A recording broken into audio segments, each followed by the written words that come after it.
What is up YouTube? This is Reviewers and today we are going to review the last episode of Moon Knight starrer Oscar Isaacs.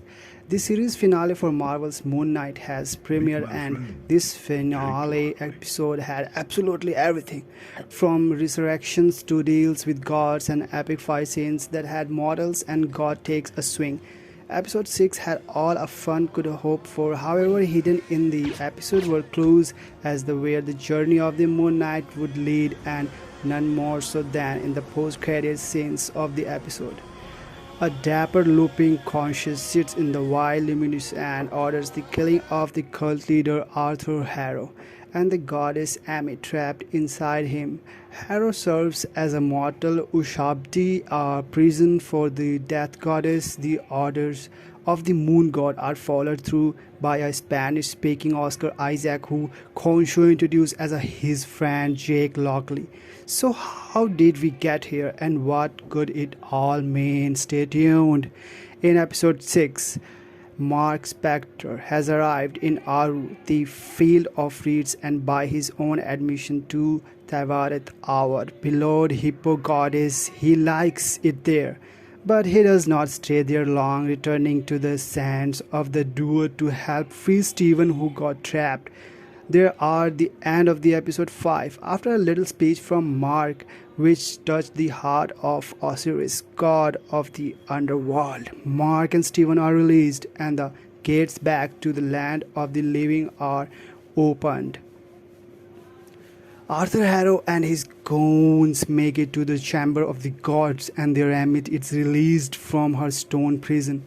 She bends her own rules to make Arthur her avatar whose scales are not balanced. So much for justice. Mark's wife Layla Al Folly with the help of Tavaret finds conscious Ushabti and release him. What follows is a battle between gods and the deaths of so many avatars. Khonshu is easily humble in this bout with Amit, but this released brings about the resurrection of Mark Spector, Stephen Grant, and the moon god's first of justice. Layla, for her own part, agrees to become the avatar of Tavaret, and she becomes the Scarlet Scarab. You can count on Tavaret to offer up the baddest costume. Mark and Stephen take on Harrow of his minions on the streets of Cairo, and an epic fight between them scenes follows this shit. The fight is not going well and Mark Stephen black out, and by the time they regain consciousness all their opponents are flawed.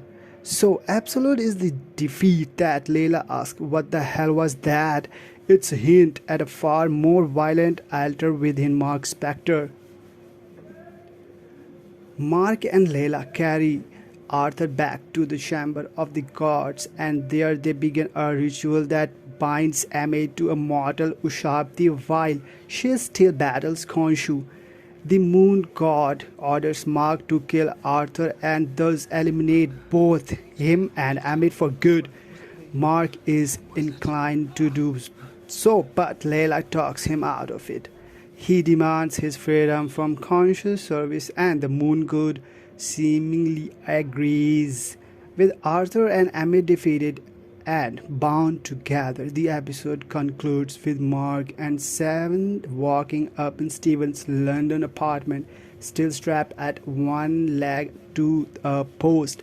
All throughout the series and the final episode, a third altar has been hinted at when Arthur shoots and seemingly kills Mark and Stephen in the tomb of Alexander the Great. He says, "I'm sorry, it had to end this way." Mark Spector, Stephen Grant, whoever else might be in there.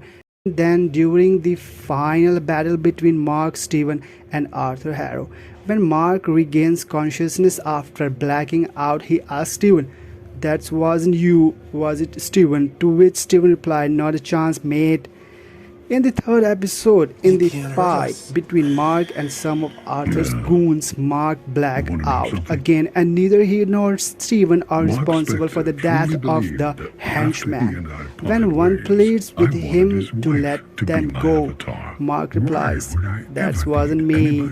All signs pointed But to he a has no potential idea third alter, one who we met in the how troubled post-credit, it truly Jake is. Lockley, a darker alter than both Mark and Steven put together. Meet my Who friend, really is Jake Jake Lockley. Lockley?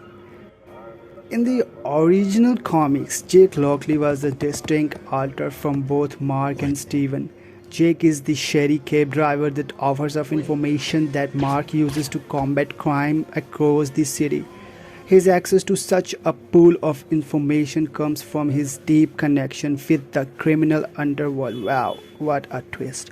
Jake uses his cab to pick up individuals while also extracting information. He is deep-seated, wearing a peaked cap in the comics. It would seem the series want to maintain that look as a post-credits scene show. After defeating Arthur Harrow, we see the cult leader in a hospital. Sinkwishis, I don't know how to pronounce this shit.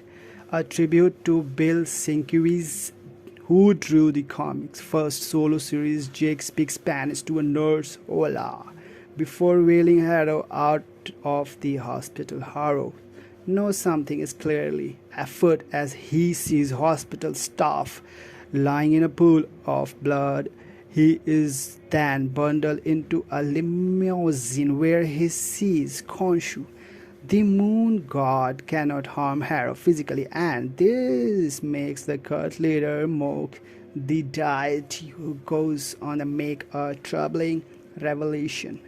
He reveals that he never had a need for Layla to be his avatar, as he had implied to Mark numerous times during the series. It was seen as through Mark and Steven to not know about the existence of their third alter, Jake Lockley, but they are sure to find out soon if we get more of MoonKnight. Jake, for all its worth, seems to be in perfect tune with Khonshu, obeying his orders to kill Harrow. So, when the moon god released the personalities of Mark and Steven, he held on to the one that is Jake Lockley, still keeping control of his first of justice. So, that's a wrap of the review of episode 6 and some post-credit scene from MoonKnight. So what are you thinking, guys? And I also explained who was that driving the limo. So please stay tuned, watch the all video, and please support us. Signing off, reviewers.